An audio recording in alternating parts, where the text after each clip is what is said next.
woken up, especially when I'm in one of those fabulous, deep, rain-induced sleeps like I was that day in September 2013.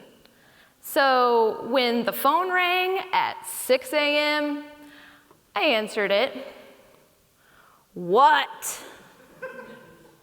It was my fiance, Pat, asking me to check the basement windows. Why? I am sleeping. Lara, it has been pouring for 3 days, he said.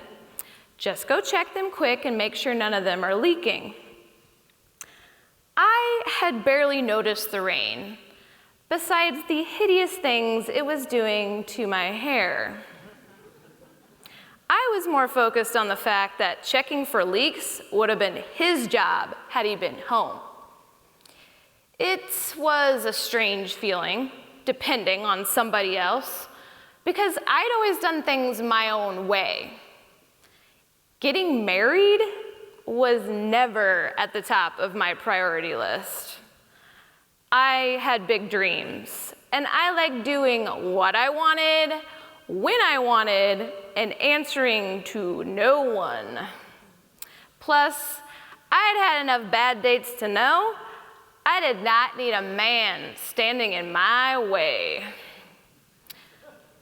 Then I met Pat, the kind, funny, bearded man who stood beside me instead of in front of me, and I caved.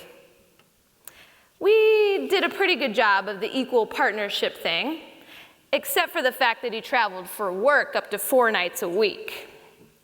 Without fail, the minute Pat left for a trip, one of our dogs would projectile vomit on the couch with gusto. Or the air conditioner would break. I had almost gotten used to it, mainly because in the rentals we'd lived in before, maintenance was called with minimal stress on me. Now, we were about 5 months into our first experience as homeowners. We were in love with our 1960s ranch house in southeast Denver, Colorado. So in love, in fact, that I'd apparently forgotten that these stupid windows were now my responsibility, which was why I was now out of bed and heading down the steps to our finished basement. I sleepily shuffled across the sea of wall-to-wall carpet, dreaming of crawling back into bed. And everything was fine in the living area. And I'd heard a faint, unfamiliar sound, and I turned on the light in one of the bedrooms. Oh, holy shit. Water spewed out of the bottom of the window in a large, steady stream and splashed audibly on the carpet below. I stared in wide-eyed horror for a good 30 seconds before I realized the source of the indoor waterfall was a flooded window well. That semicircular space on the exterior of underground windows that lets light in. There's water, lots of water. What do I do? You're just gonna have to bail out the window well, Pat said. I froze. How the hell do you bail out a window well? Suddenly, I felt like I was under siege by a very pissed off Mother Nature. And the worst part, I was all alone.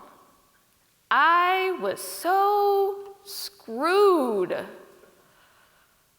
The sting of panic-stricken tears rose in my throat as I just stood there wishing Pat was there.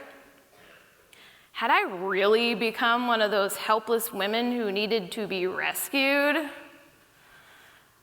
My mind drifted and landed on a similar rainy day years ago when I'd managed to handle the repercussions of totaling my car on the highway. And when my life was turned upside down after I was laid off from my job during the recession, I picked up the pieces, moved to Denver, and finished graduate school to get back on track. I was pretty damn good at rescuing myself, and now it was time to rescue my house. I raced up the stairs and I ripped through the closet, grabbing the first things I could find that would protect me from the elements. And soon I was slopping through the pond that was now the backyard to find a bucket in the shed, wearing snow boots, ski pants, and one of Pat's giant rain jackets that hung well past my knees. Determined, I flopped down on my stomach in the cold mud, the rain pounding my back, hung my body into that filthy hole with a huge spider 4 inches from my face, and got to work. After hauling off several buckets of water, I noticed my weird neighbors scurrying around in their front yard. Crazy Pete was never seen without his cocktail-filled thermos.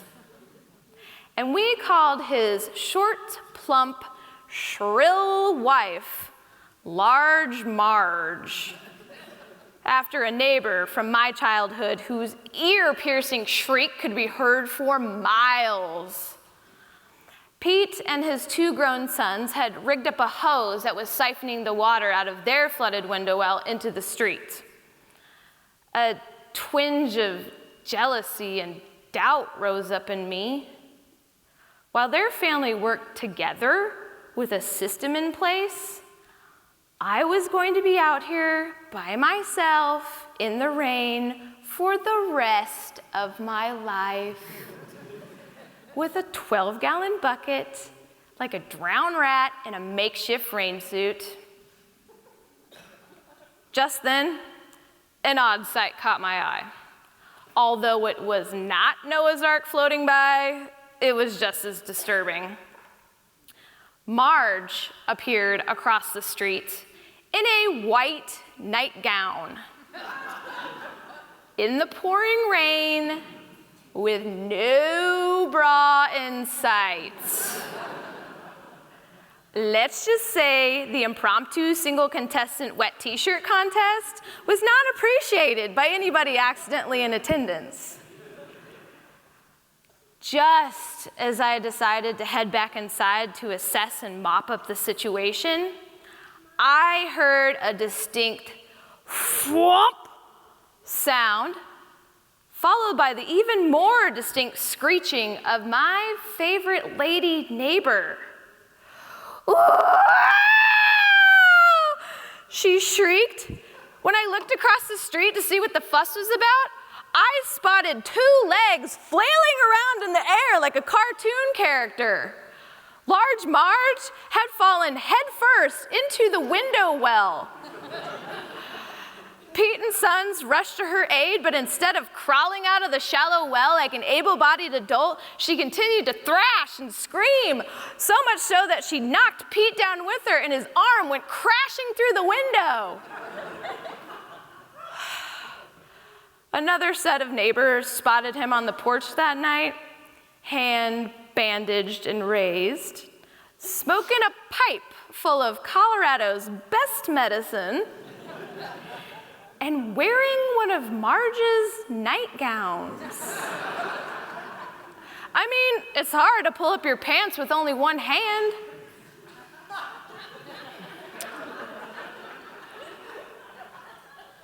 Talk about needing to be rescued.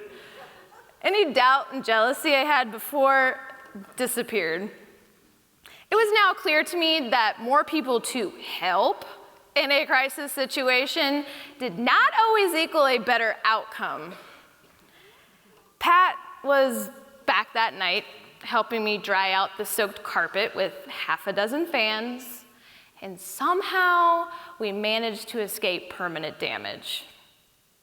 When we sat down and finally watched the news, we learned that it was a 100-year flood, and a year's worth of rain had fallen in the past 3 days. Bridges had collapsed, Homes were completely gone, and people were dead. I couldn't believe how incredibly fortunate we were. 6 months after my watery ordeal, the floodgates really opened. After our wonderful wedding and honeymoon, I was laid off again. And then Pat got a promotion.